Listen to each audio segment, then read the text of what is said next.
ช่ค่ะนะเขาก็เดินทางมาหอดด่านแล้วค่ะพี่น้องกันเลยกำลังล่อ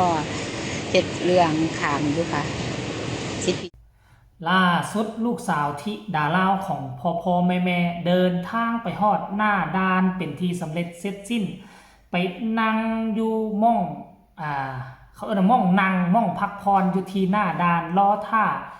ซิดพีเคไปทำเอกสารรถเพื่อจะข้ามไปที่ฝั่งลาวนั่นเองสบายดี FC แฟนคลับของน้องธิดาลาวลูกสาวของพ่อผู้แม่เพิ่งทุกทานที่เคารพและนับถือเป็นอย่างสูง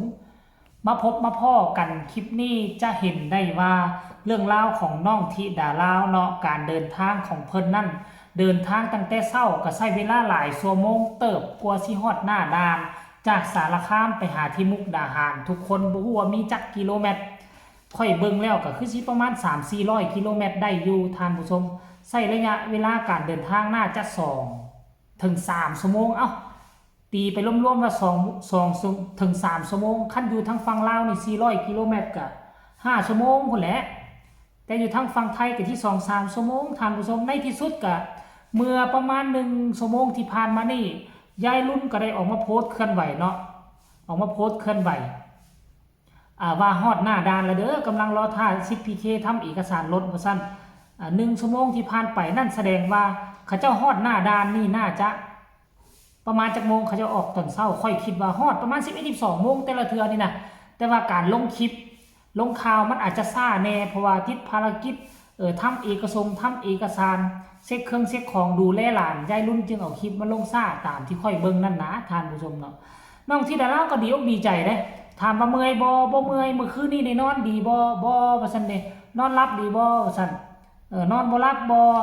สิเดินทางอยู่ก็ลงกันปกติมีหน้าตายิ้มแย้มแจ่มใสยังบ่ทันข้ามจากฝั่งไทยไปหาฝั่งลาวก็คิดเอาไว้แล้วว่าไปฮอดเฮือนแล้วสิไปหาผู้นี้สิไปหาผู้นั้นหมู่บางคนก็ไปอยู่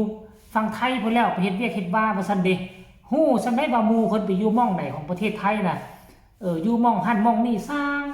ว่าจดจื้อจำเบิ่งแม่ธิดาลาวค่อยคิดว่าบ่เกินอีก 2-3 ปีนี่ทุกพื้นที่อยู่ในประเทศไทยนี่น้องจะฮู้หมดซ้ำนะเพราะว่าข้ามมาอยู่ตั้งแต่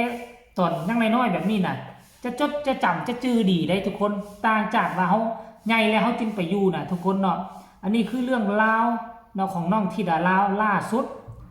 ตอนนี้นี่ในขณะที่ค่อยกำลังเฮ็ดคลิปอ่านข่าวอยู่นี่เขาเจ้าน่าจะข้ามไปทางฝั่งสวรรณเขตแล้วแหละแต่ว่าสิฮอดบ้านฮอดซองของน้องธิดาลาวแล้วหรือยังอันนี้บ่แน่ใจท่านผู้ชมเด้อทางนั้นคงจะเตรียมผ้าเข้าผ้านํไว้ต้อนรับขับสู้ตามประเพณีอยู่แถวบ้านนอกของประเทศลาวของเฮาซึ่งจะแตกต่างจากในเมืองนะในเมืองปัจจุบันนี่ว้ายบ่มีผ้าเข้าผ้านํต้อนรับแหละไผสิไปก็คันบ่โทรแจ้งบอกเฮ็ดข้าวเฮ็ดน้ำไว้เด้อเตรียมไว้ได้สิมากินข้าวน้ำนี่เขาบ่ฮู้ว่าสิเก็บไว้ไหนแตกต่างจากอยู่บ้านนอกบ่จำเป็นต้องบอกต้องเว้าเขาเจ้าเตรียมเอาไว้เรียบร้อยแล้วล่ะท่านผู้ชมเนาะ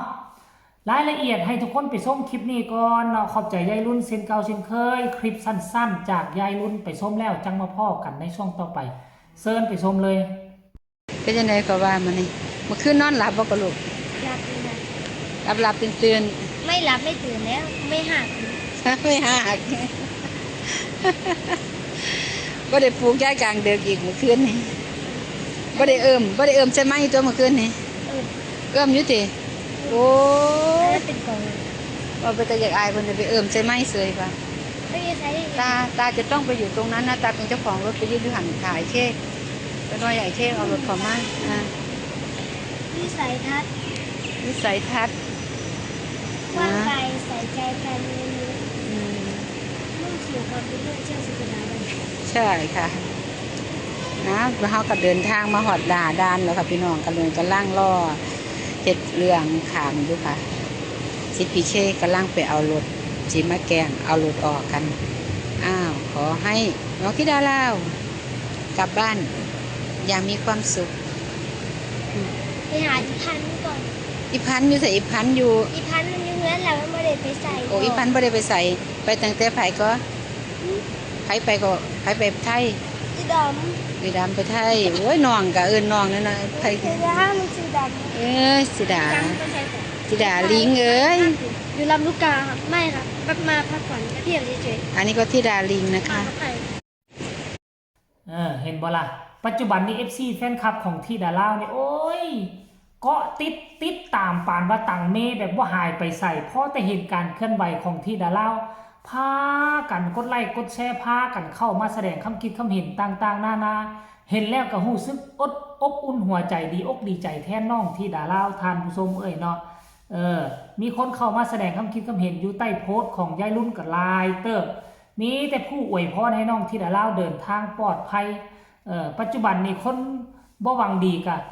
ห่างไกลออกไปจากพวกเฮาแล้วท่านผู้ชมจังได้นึงดนมันก็มาใหม่ดนก็มาใหม่กลายเป็นสีสันส่วนหนึ่งอยู่เด้ทุกคนเนาะกลายเป็นสีสันส่วนหนึ่ง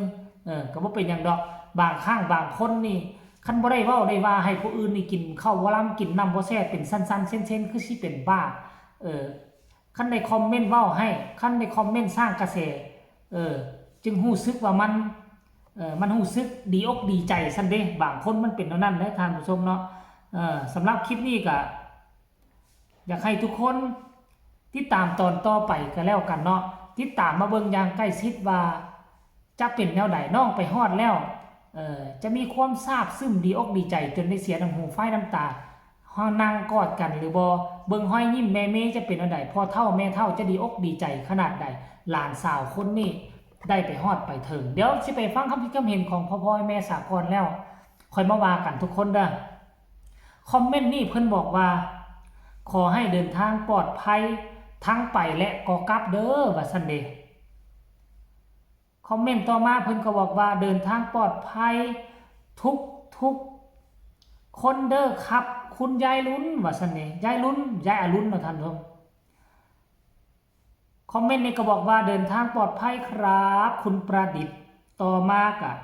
เดินทางปลอดภัยนะคะว่าซั่นเด้ส่งมินิฮาร์ทส่งใจมาให้กันรัวๆเลยท่านผู้ชมหวังว่าพ่อแม่จะถึกอกถึกใจเห็นการเคลื่อนไหวครั้งล่าสุดของลูกสาวที่ดาลาวยิ้มเป้ยอยู่ทั้งหน้าด้านเลยทุกคนเอ้ยยิ้มว่าซั่นมีแต่แม่น้ำของขวางกั้นอีกบ่กี่เท่าใดนาทีเพิ่นก็จิถึงแผ่นดินลาวแล้วเนาะขอฝากฟังคลิปนี้เอาไว้อีกคลิปนึงก็แล้วกันเด้อ1ไลค์1แชร์ตามปกติอย่าสู้เปลี่ยนแปลงที่สำคัญกดติดตามและอย่ากดข้ามโฆษณาผู้ใดอยากส่งกำลังใจให้กับน้องที่ดาลาวส่งมาได้ทางใต้คอมเมนต์และก็ขอขอบใจทุกคนที่ว่าส่งกำลังแห่งใจมาใต้คอมเมนต์ให้เจบ่ลาวตลอดบางครั้งบางคนก็มิดไปบางครั้งบางคนก็ยังส่งมาให้ตลอดต้องขอขอบใจหมดสุผู้สุคนก็แล้วกันเด้อสำหรับคลิปนี้ก็ลาท่านผู้ชมไปเพียงซ้ำนี้ก่อนสบายดี